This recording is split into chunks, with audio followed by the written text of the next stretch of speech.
Grateful for easy lessons. I'm not often the beneficiary of them, it seems, but today maybe you learn, you get your easy lessons, but you never even are aware of it or the impact that it might have on you and your greater community. So just a little story. I earned an easy lesson today. I could say I learned an easy lesson today as well. It's not something I really learned, though, because this is something I already hold to as value. But, man, was I made aware of how important your convictions can be in things that you made important to you as character for yourself. And for me, I'm not often late. I don't rush around to appointments. I leave early, and I don't leave people waiting for me. If I say, and it doesn't matter what the commitment is. If I say 1 o'clock, it's 1 o'clock.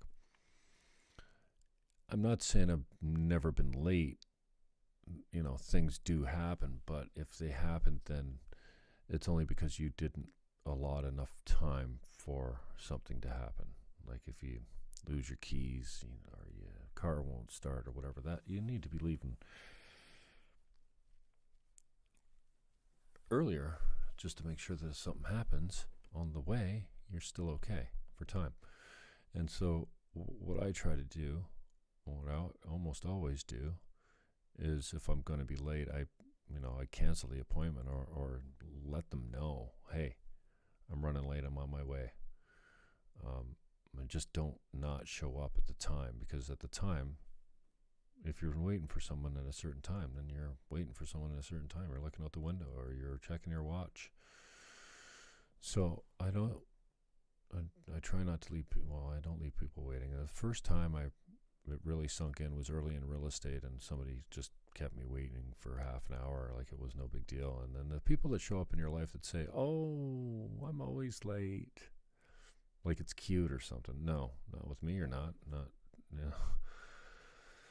You break your word with me, then you know what we start to think of you as. A person that breaks its word, it doesn't honor its word. And I try to honor my word.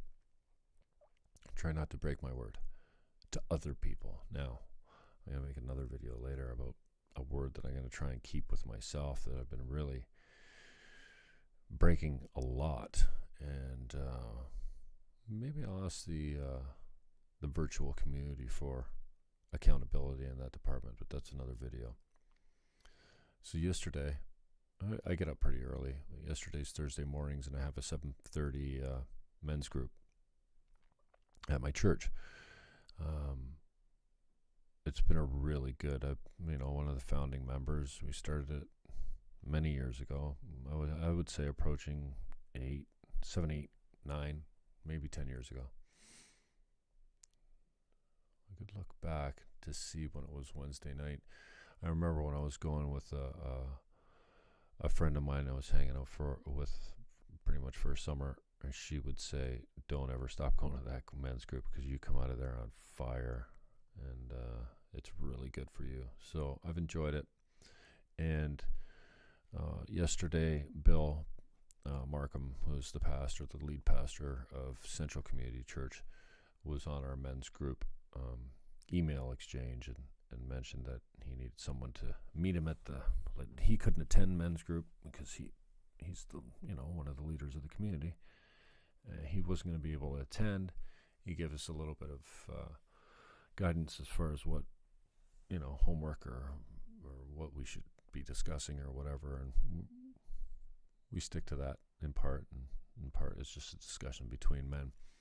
Anyway, he mentioned on the email exchange with all the men of the group and more that are on the email exchange that don't actually attend the group anymore. They need somebody to come and open up for them at 7 o'clock. And to open up the door, and the coffee was already on. He had taken care of that, but So I said, yeah, I got you, Bill. That's it. That's all I replied. I got you, Bill. And he says, thanks. See you at 7. So I get up 6 o'clock. No big deal. I'm up usually pretty early anyway. And I jump in the shower. And then, before you know it, it's 6:45. I'm like, oh, shoot. I better move on here. So I quickly get dressed and get out the door. And I notice on my way over to the church, and I live pretty close by. I noticed on the way over, I'm like 3 minutes out, and it's 3 minutes too. I'm like, ooh, cutting it close. Like, that's usually I'm early. Usually I show up 5 minutes early, just to be that guy, just in case. So I'm right on time, and I pull into the central parking lot, and it's loaded with cars. There had to be 20 cars there, at least, maybe 30. And I'm like, what the hell? So I pull in, and I park, and I walk up to the main doors, and there Bill is, and there 40 people are standing behind him on the stairs in the foyer between the two sets of doors. If you know Central, you know what I'm talking about, how it's set up. There's doors and then stairs and then doors at the top. I'm like, hey, what are you all having, a surprise party for me? What's this, a Jim Fannon appreciation morning, or what's going on? You guys all came out to say hi to me. I know, it was kind of cute, and I got to hold the door, and I shook a bunch of hands, and I said hello to some of my favorite people, and some people I don't know that well, but all familiar faces from Central Community Church staff, and I didn't see any production people there. Anyway, mostly staff, because I guess production, they're concerned with production. Maybe they don't go to conferences, but they were going to a conference. And, my assumptive 2020 hindsight looking back, and probably making some incorrect assumptions, but I think it might be safe to assume that Pastor Bill had informed everyone that was gathered at the door, ready to roll out of there at exactly 7 o'clock to go to their conference, that Jimmy would be showing up, and he was going to take possession of the church to let the men in and lock up when he left. And so it was such a great way to start my day. First, say hi to Pastor Bill. He's a good man, an important man in my life, and it's a good way to start your day.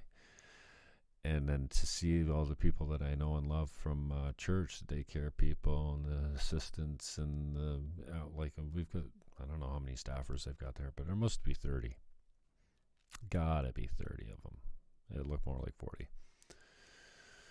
So I got immediately clear on, if I'm 30 seconds late, they're looking at their watch going, what's up? Like 30 seconds isn't a big deal, and I'm not going to, but it's still late. I'm not going to make a big deal if you're 30 seconds late on me, but it's still late, right?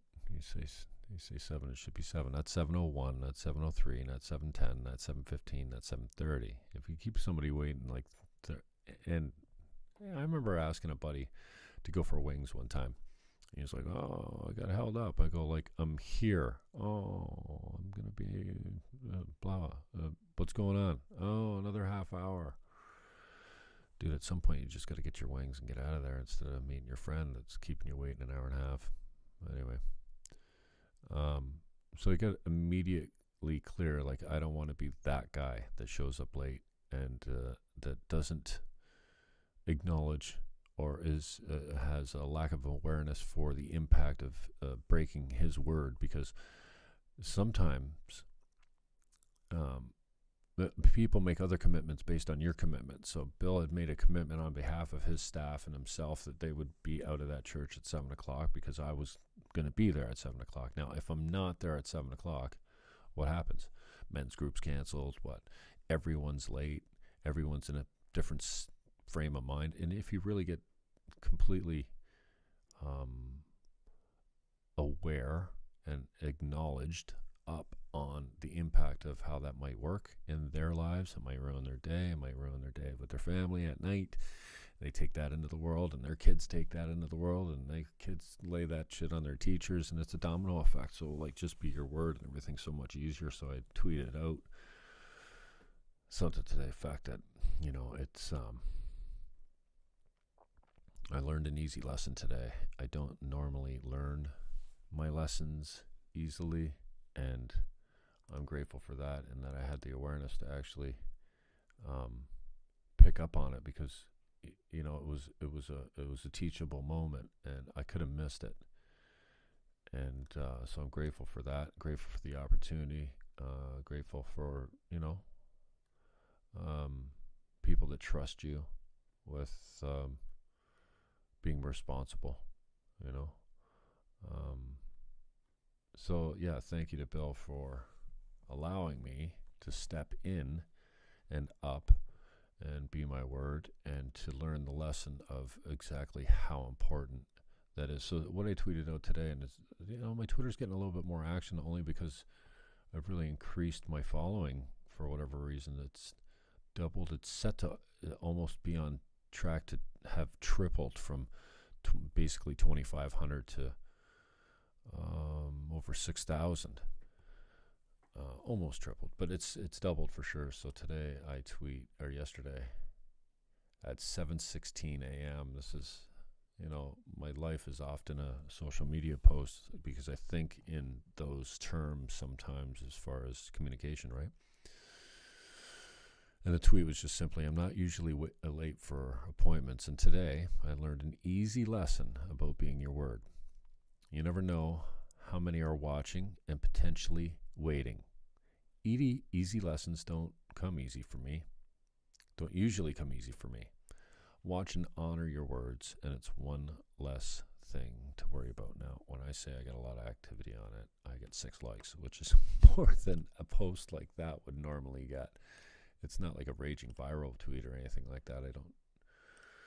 Never had one of those. It's done exceptionally well. I think, I don't know what my record is, but I think it might have been some of my trolling gets some pretty high profile stuff, but I think it was Bert Kreischer when he retweeted me on a Friday afternoon and then left me up there all weekend. It was pretty cool. Love Bert Kreischer. Go watch Bert. Those guys are in Sober October right now. Maybe I'm going to take Sober October, the last part of October. Anyways, maybe I'll make a video about that one coming up next as well, about my struggle with addiction, since we did one on alcohol earlier.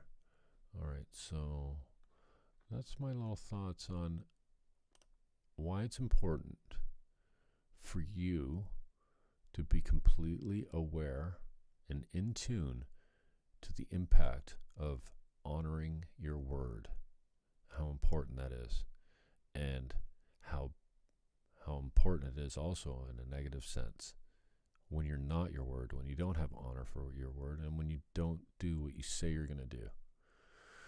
Now, again, I'm a lot better with that with other people than I am with myself, and that will be the next video about the word that I'm going to keep with me. All right? Now we're going to get some political videos up too. Everyone always says like, share, subscribe, notifications. So if I didn't do that and you didn't do that, then I wouldn't have the traffic that we need to do whatever we're going to do with this channel. Okay? All right, peace out.